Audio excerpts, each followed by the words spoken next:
Neo-imperialisme atau yang dibahas dengan imperialisme baru mencerminkan periode ekspansi kolonial. Neo-imperialisme itu beroperasi dengan cara yang lebih halus, seringkali melalui ekonomi, budaya, dan lembaga internasional dalam ekonomi seperti IMF dan World Bank seringkali dituding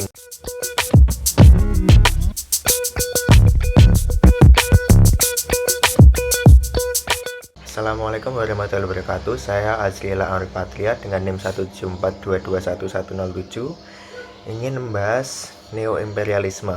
Neo-imperialisme atau yang dibahas dengan imperialisme baru mencerminkan periode ekspansi kolonial oleh kekuatan Eropa, Amerika Serikat, dan Jepang pada akhir abad 19 hingga awal abad ke-20. Istilah ini juga mengacu pada bentuk imperialisme yang lebih kontemporer, muncul pada akhir abad ke-20 dan awal abad ke-21.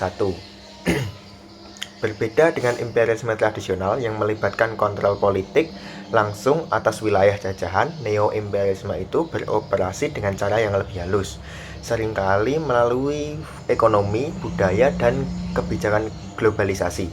Globalisasi menciptakan saling ketergantungan ekonomi yang justru memperkuat ketimpangan kekuatan antara negara maju dan negara berkembang.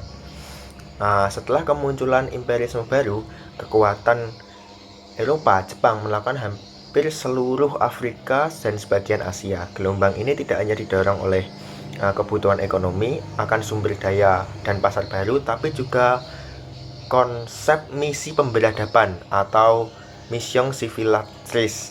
Namun kolonialisasi ini tidak bertahan selamanya. Banyak wilayah akhirnya memperoleh kemerdekaan setelah Perang Dunia Kedua.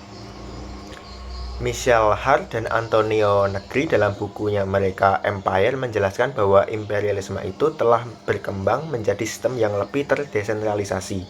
Dalam pandangan mereka, jaringan global, institusi, dan kekuatan ekonomi kini menjalankan kekuasaan melampaui batas-batas negara.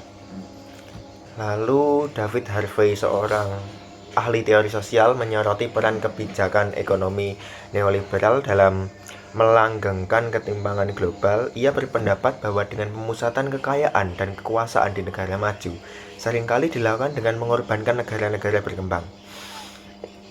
Lalu sementara itu Vijay Prashad memberikan wawasan historis tentang perlawanan di negara-negara global South terhadap dominasi kekuatan besar. Walaupun ia tidak secara eksplisit menggunakan istilah neo-imperialisme, karyanya itu menyoroti dinamika kekuasaan yang terus berlangsung antara negara-negara bekas jajahan dan kekuatan-kekuatan global. John Smith dalam Imperialism in the 21st Century memfokuskan pada eksploitasi tenaga kerja di negara-negara berkembang oleh perusahaan multinasional. Ia menunjukkan bagaimana praktik ini memperkuat ketimpangan ekonomi global. Neo-imperialisme itu dicirikan oleh dominasi ekonomi dibandingkan kontrol politik secara langsung. Lembaga internasional dalam ekonomi seperti IMF dan World Bank seringkali dituding untuk memperkuat ketimpangan global melalui kebijakan yang memihak negara kaya dan korporasi-korporasi besar. Selain itu, eksploitasi sumber daya alam oleh negara kuat dan perusahaan multinasional juga menciptakan hubungan ekonomi sepihak yang selalu menguntungkan pihak dominan dan kurang menguntungkan pihak yang kurang dominan, seringkali merugikan negara-negara yang berkembang tentunya.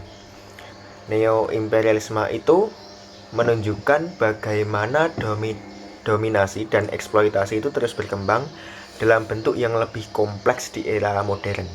Sebuah sistem yang mendorong kita untuk memahami dinamika global secara kritis demi mencapai keseimbangan yang lebih adil di masa depan. Sekian video saya yang membahas neo-imperialisme. Saya tutup. Wassalamualaikum warahmatullahi wabarakatuh.